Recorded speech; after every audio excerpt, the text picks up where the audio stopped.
여러분, 우리나라가 가장 세계적으로 선도하고 있는 게 뭐예요? 우리가 잘 이끌고 있는 거. 힌트가 앞에 있습니다. 네. 문화죠, 문화. 우리나라가 지금 K 열풍이 엄청나요. 이 문화를 우리가 선도하고 있는데 그 중에서도 특히 K-팝. K-팝을 정말 우리가 멋지게 잘 하고 있습니다. 아이돌들이. 그래서 이제 세계 어딜 가든 BTS 모르는 사람들이 없고 또 K-팝 하면 다 아는, 그래서 많은 가수들이 사랑을 받고 있죠. 근데 이렇게 참 많은 사랑 가운데 많은 관심 가운데서도 어두운 면이 항상 있어요. 빛이 있으면 그림자가 있듯이. 이 K-팝의 인기가 많아지고 가수들의 인기가 커지면서 생기는 부작용이 뭐예요? 사생들, 사생팬들. 목사님 때도 막 사생팬들 때문에 막 뉴스가 많이 나고 했었거든요. 근데 요즘 검색해보니까 요즘도 많더라. 그죠? 요즘도 사생팬들이 되게 난리더라고요.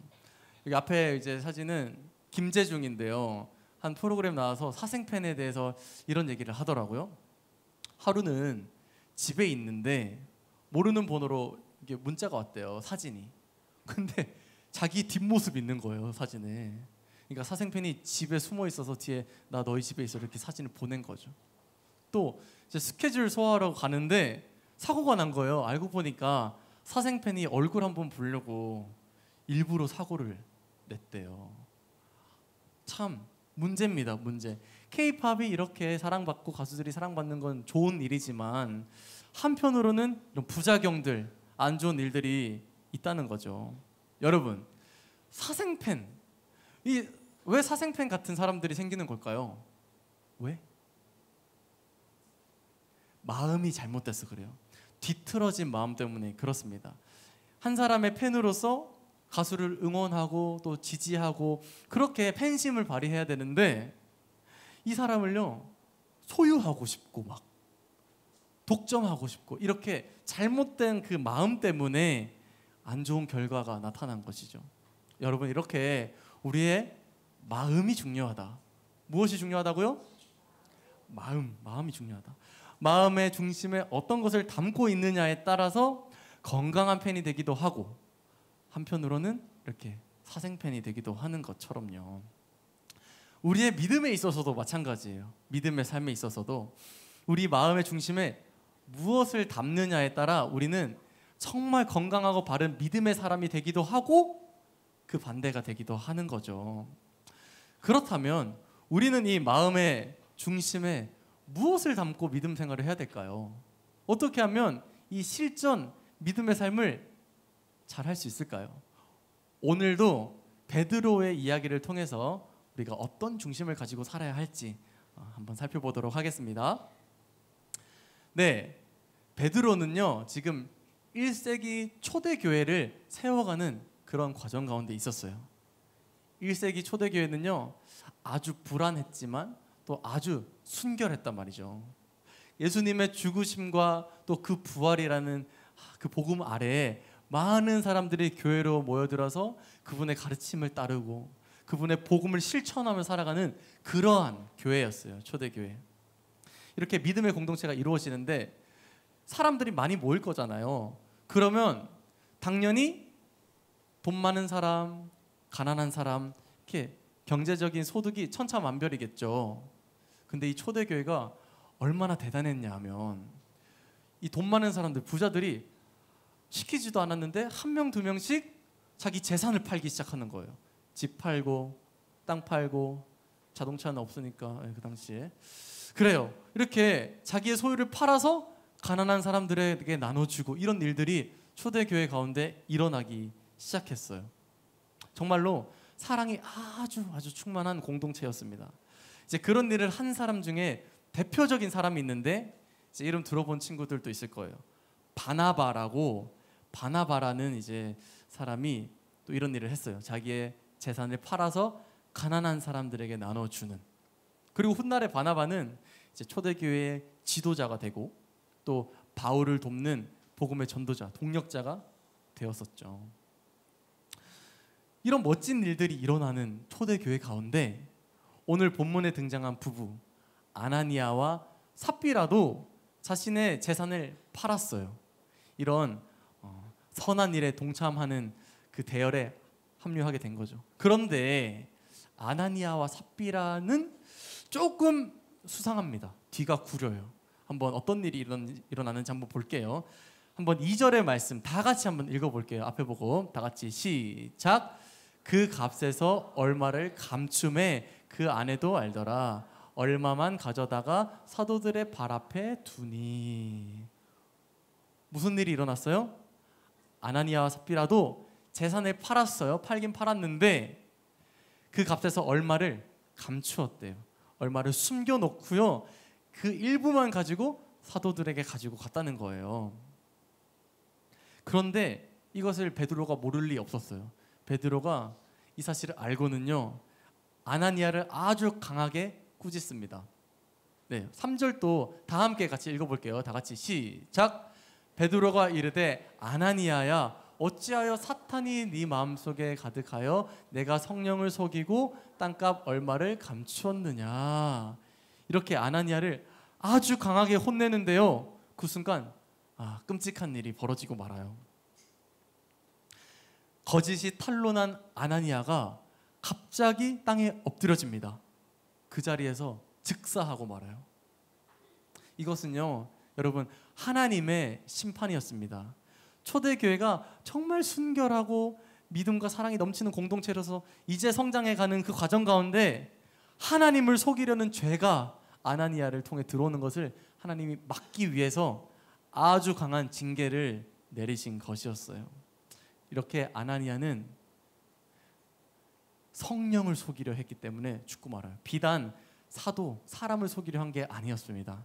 하나님이 다 보고 계신데 하나님을 속이려 했었죠. 참 안타깝게도 같은 일이 그 아내 삽비라에게도 일어나게 돼요. 7절부터 10절까지의 말씀인데요, 한번 목사님이 읽어보겠습니다. 3시간쯤 지나 그의 아내가 일어난 일을 알지 못하고 들어오니 베드로가 이르되 그 땅 판값이 이것뿐이냐 내게 말하라 하니 이르되 예 이것뿐이라 하더라. 베드로가 이르되 너희가 어찌 함께 꾀하여 주의 영을 시험하려 하느냐. 보라 내 남편을 장사하고 오는 사람들의 발이 문 앞에 이르렀으니 또 너를 메어 내 가리라 하니 곧 그가 베드로의 발 앞에 엎드러져 혼이 떠나는지라. 젊은 사람들이 들어와 죽은 것을 보고 메어다가 그의 남편 곁에 장사하니. 어떻게 돼요? 삽비라도 죽게 됩니다. 왜요? 비단 사람 앞에서 거짓말한 게 아니라 하나님을 속이려 했기 때문에. 이 모든 비극은요, 이 초대교회의 연약한 성도들이 믿음의 삶을 잘 살게 하기 위하여 하나님께서 본보기로 보여주신 일이었던 거죠. 자, 여러분, 아나니아와 삽비라가 하나님을 속일 수 있었나요? 없었나요? 하나님 속이는데 성공? 실패. 왜요? 왜 하나님 못 속였을까요? 바로 하나님은 중심을 보시는 분이기 때문에요. 무엇을 보신다고요? 중심을 보시는 분이시기 때문에. 우리가 보세요, 기가 막히게 거짓말을 했어요. 그리고 우리 겉모습, 외형은 정말로 잘 포장했어요. 사람들은 속죠. 사람들은 속아요. 그래서 사기꾼들이 사기도 치고 다니고 하는 거잖아요. 사람은 속습니다. 근데 하나님은 속지 않으세요. 왜요? 하나님 중심을 보시는 분이시기 때문에. 한번 말씀을 살펴볼게요. 사무엘상 16장 7절에 이렇게 기록되어 있어요. 내가 보는 것은 사람과 같지 아니하니 사람은 외모를 보거니와 나 여호와는 중심을 보느니라. 하나님 중심을 보신대요. 또 누가복음 16장 15절입니다. 예수께서 이르시되 너희는 사람 앞에서 스스로 옳다 하는 자들이나 너희 마음을 하나님께서 아시나니. 하나님 어떤 분이에요? 중심을 보시고 마음을 보시는 분. 우리가 아무리 잘 속여도 하나님은 속일 수가 없어요. 왜요? 하나님은 꿰뚫어 보거든요. 여러분 중심에 있는 그 마음들을. 여러분 교회 다니면서 이런 말 참 많이 듣잖아요. 하나님은 중심을 보는 분이야. 하나님께 우리 마음의 중심을 드려야 해. 이런 말 참 많이 듣는데 우리가 너무 많이 들어서 사실 이게 무슨 뜻인지, 이게 어떤 의미인지 와닿지 않는 경우가 참 많거든요. 그래서 목사님이 오늘 조금 더 새로운 표현을 가지고 중심을 보신다라는 것을 한번 표현해 보려고 합니다. 성경에서 여러분, 하나님이 여러분 마음의 중심을 보신다는 그 뜻, 그 히브리어 원어가 이런 의미를 담고 있대요. 바로 동기, 여러분의 마음의 동기를 보신다와 같은 말이래요. 동기라는 표현이 더 정확하대요. 그러니까 하나님이 여러분의 중심을 보신다는 것은 여러분의 동기를 보신다. 동기 어떤 뜻인지 알죠? 모티베이션, 동기. 그러니까 우리가 왜 이런 거 있잖아요. 동기부여를 해야 돼, 뭐 이런 거. 어떤 행동이나 말을 시작하는 그 시작점에 있는 그 마음, 그것을 동기라고 하는데요. 그래요. 마음의 중심을 보신다는 뜻은 우리가 하는 모든 행동과 생각과 말의 동기를 하나님이 알고 계신다는 뜻입니다. 훨씬 더 와닿죠? 우리가 어떤 동기로 그 말을 했는지, 우리가 어떤 동기로 그 행동을 했는지, 우리가 어떤 동기로 그 생각을 했는지 하나님이 다 알고 계시대요. 여러분, 아나니아와 삽비라의 동기는 뭐였을까요? 그들이 왜 일부는 감추고 또 일부만 이렇게 사도들 앞에 내어드렸을까요? 동기가 뭘까요? 여러분, 아나니아와 삽비라 누군가에게 막 압력을 당하고 있지 않았었거든요. 그 당시에 다른 부자들도 많았어요. 그러니까 마음에 감동 오는 사람들만 재산을 팔았었다고요. 또 막 누군가 너 부자지? 너 땅 팔아? 이렇게 하지 않았다고요. 안 하고 싶으면 안 해도 돼요.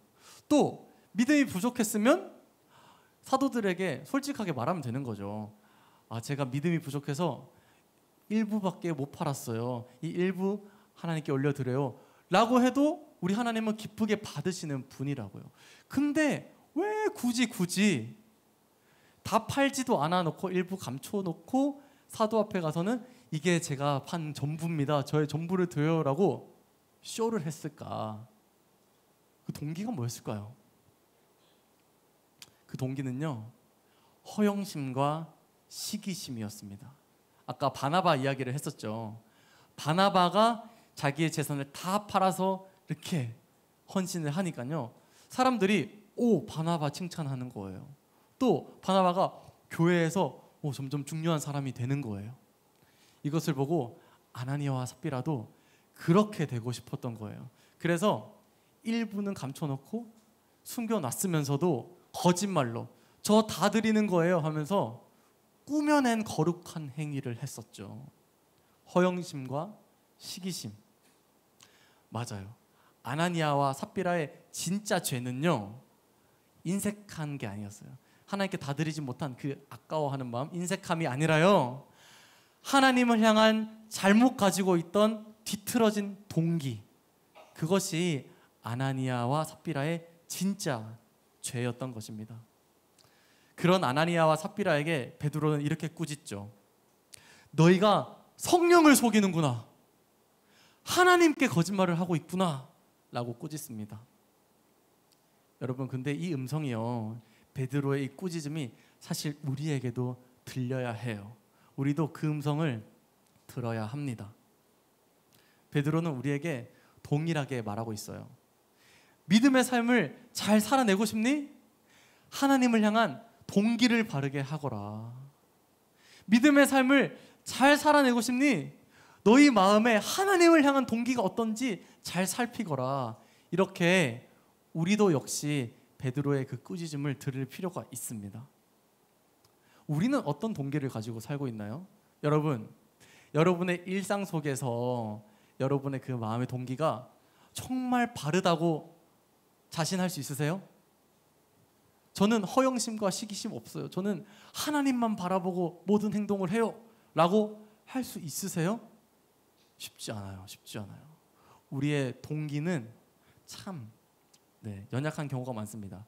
우리 한번 일상으로 한번 깊이 들어가 보죠. 우리가 어떤 삶을 살죠? 자, 지난주에 계약을 했습니다. 드디어 기다리고 기다리던 학교.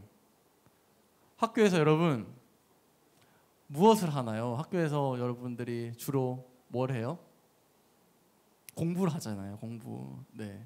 공부를 하는데 뭐 학원에서 가서도 공부를 하는데 맞습니다. 우리가 주로 일상생활에서 많이 노출되는 환경, 학업입니다. 학업 첫 번째. 여러분 학업할 때 이런 질문 해보신 적 있으세요? 나 왜 공부하지? 나 왜 시험 기간에 이렇게 고통당하고 학원 뺑뺑이 다니고 시험 성적에 연연하면서 나 왜 이렇게 공부하지? 혹시 이 생각 해보신 적 있으신가요? 여러분 그 왜에 대한 대답이 사실 여러분 학업의 동기인 거예요. 혹시 여러분이 열심히 공부하는 이유가 좋은 대학 가는 거, 좋은 직장 잡아서 돈 많이 버는 거, 사람들 앞에서 어깨 으스대는 거, 그게 여러분 공부하는 이유라면 잘못된 걸까요? 잘된 걸까요? 네, 적어도 우리 그리스도인들에게는 잘못된 동기입니다. 잘못된 동기로 공부하고 있었던 거예요. 또 우리는 또 어떤 일상을 마주하며 살아가죠? 두 번째, 관계.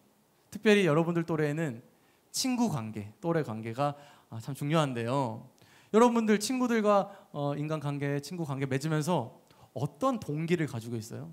여러분 주님께서 말씀하신 것처럼 내 이웃을 내 몸과 같이 사랑하라, 그 말씀에 순종하는 마음으로 주님 날 사랑하셨지, 내 친구 나도 사랑해야지, 이런 동기로 여러분 친구 관계를 맺으시나요? 아니면 저 친구한테 밉보이면 나 이 무리에서 떨궈질 것 같은데, 혹은 이 친구 이용해서 내 인기를 좀 얻어야겠다 라는 잘못된 동기를 갖고 있진 않나요? 한번 점검해 보시길 바랍니다. 여러분들의 관계 맺는 그 행위에서의 동기, 내가 왜 친구 관계를 이렇게 맺고 있지?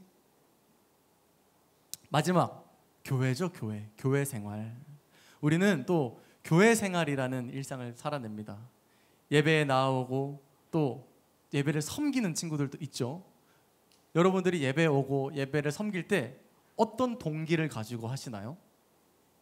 주님 나를 구원해 주셔서 너무 감사하다, 주님의 그 십자가 사랑, 이런 마음으로 오늘 또 예배에 나오고 오늘 또 섬기고, 그렇게 동기를 가지고 하시나요? 아니면 그냥 습관처럼 이렇게 해야 우리 부모님이 좋아하시니까, 혹은 꾸며낸 거룩한 행위, 이렇게 보면 날 다 우러러 보겠지, 믿음 있는 줄 알겠지 라는 뒤틀어진 동기로 하고 계신가요?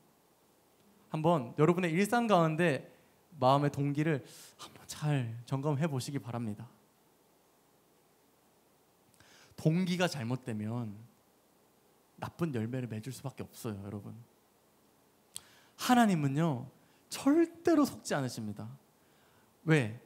우리 중심을 보시는 분이거든요. 우리가 어떤 동기로 행동하고 살아가는지 하나님 다 아시거든요. 여러분, 그분 앞에 이제 여러분 어떤 동기로 살아가시겠어요? 어떤 마음의 동기를 가지고 모든 삶을 살아가시겠냐는 말입니다. 사랑하는 여러분, 학업에서, 관계에서, 교회 생활에서, 더 나아가서 우리의 모든 삶의 행동에 있어서 우리가 가져야 할 바른 동기는 이것이에요. 한번 같이 읽어보도록 할게요. 다 같이 앞에 있는 문장 시작.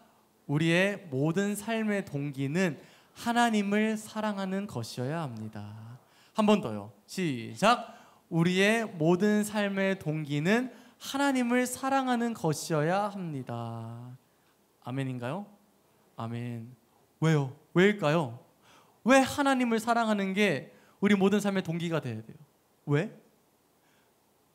왜 우리가 공부할 때 하나님을 사랑하니까 공부해야 되고, 왜 우리가 관계할 때 하나님을 사랑하니까 친구를 사랑해야 되고, 또 우리가 교회 생활할 때 하나님을 사랑하니까 교회 생활 해야 되는 걸까요? 왜?